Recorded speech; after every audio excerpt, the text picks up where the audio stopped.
Hey guys, it's Nick the Booksmith. Welcome back, welcome back. So today I thought I would tackle perhaps covering this wee Bible. I decided after long and arduous thought that I didn't want to just put this Bible on a shelf and just look at it. I wanted to be able to pick it up and to look inside and to enjoy the pages and the maps and all that kind of stuff.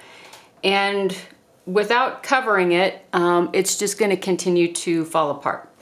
The inside is not in bad shape. It's just the cover.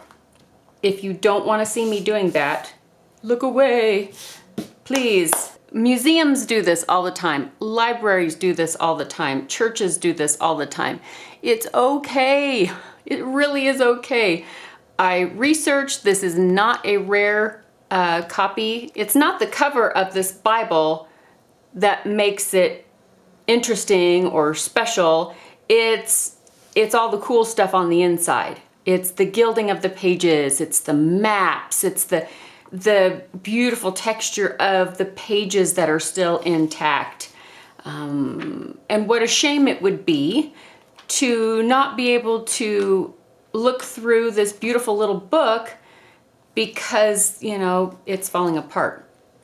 So from what I've deduced, as you can see, they used very, very poor leather in the first place. It is very thin. They put muslin in between, so it was very poor quality leather to begin with.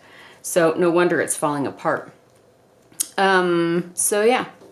So like I said, if you do not want to see me recover this Bible, just look away now. Look away now, because I'm going to do it. I'm going to do it.